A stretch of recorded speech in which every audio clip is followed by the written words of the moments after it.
What's crackin', lads? As said after releasing the PvE Tier List, it is now finally time to get into the PvE side of the game. And I highly suggest watching the PvE Tier List video first, as it also explains how each class behaves. In addition to this video, I released some bonus content for people that are interested in seeing some more stuff. All links can be found in the description. Before talking about each character and ranking them, I will explain some background infos like where I got my data from, what stats I used for the monsters and heroes, and what calculation method I used.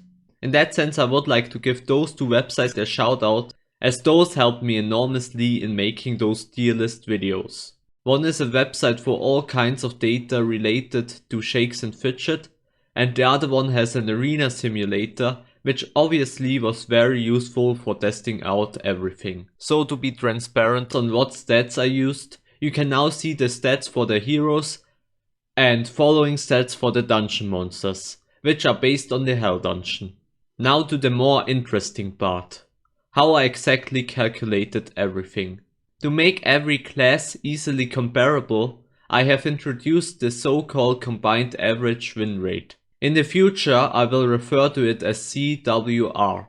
This just includes the three oldest classes, which consist of Warrior, Scout and Mage, because in most of the dungeons you are only competing against those. But there is one problem, as the classes do not appear equally often. This is why I regarded how often each of the three classes can be found in dungeons to make the results more representable. Additionally, I only added the win rate against the level 320, 345 and 360 monsters to my calculations, as those are more likely going to tell me which class is superior in PvE.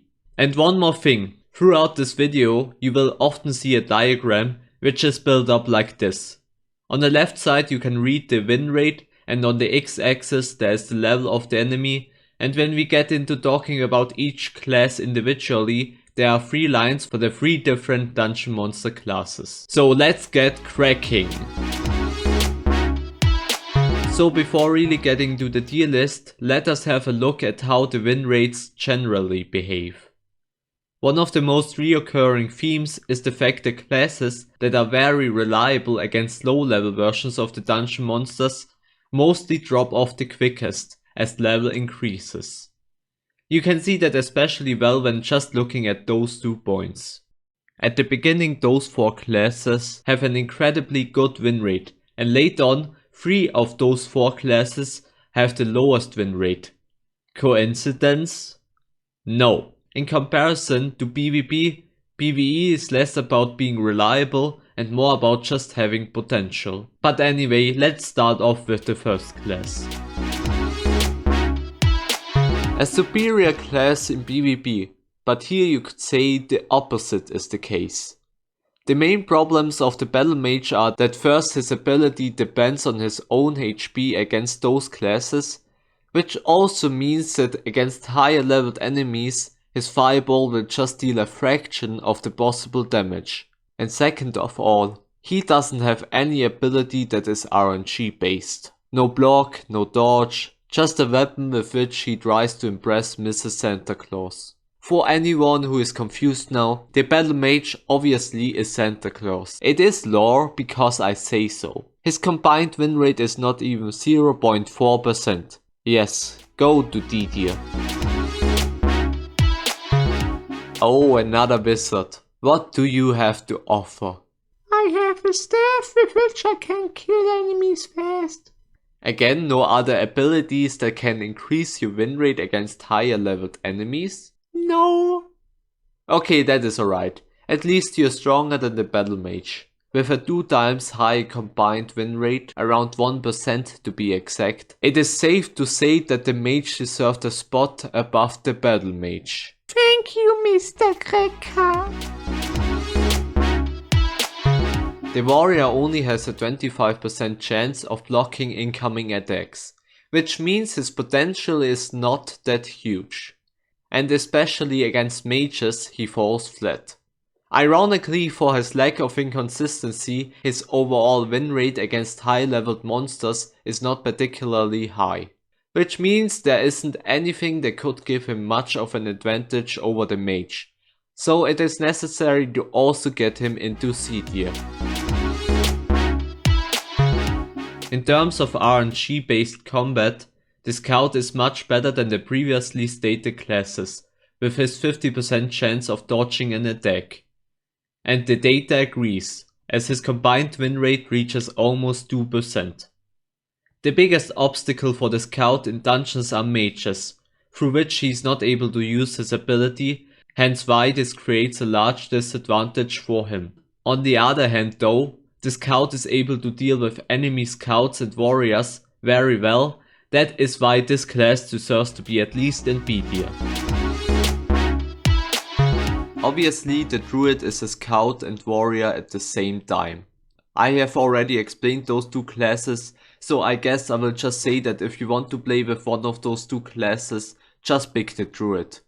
It's the best replacement. In some cases you can use switching masks to your advantage in dungeons. There are not many situations in which this really is useful, but better than nothing. So same as the scout, this class will go into B tier.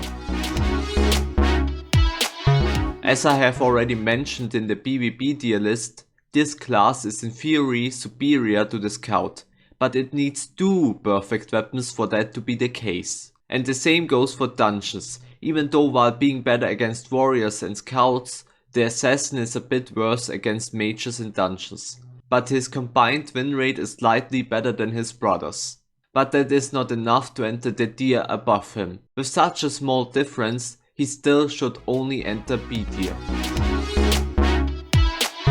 This character was mostly intended to be a PvE character, so it's not surprising that his performance is above average with a combined win rate of over 2.1%. As you can see on the graph, his win rate drops off very fast at the beginning, but on higher levels it slightly stabilizes again. While his ability just rarely triggers, it makes him much stronger than most other classes if it does.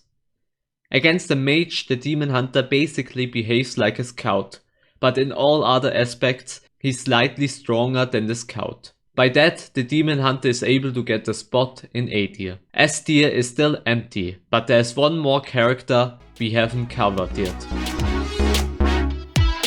While the Berserker is kind of struggling against warriors, he is the best of all against the other 2 classes. Especially his performance against the mage is remarkable. No other character even comes close to his incredibly high average win rate of over 18% against high level mages, as everyone else's is just around 2 to 6%. So basically you could say that the Berserker is 3 times better than every other class against mages. And against the scout, he's also far above average, which of course secures him a position in S tier. Even though he is uncultivated and has no sense for art like this, I have to admit to this being the best PvE class in the game.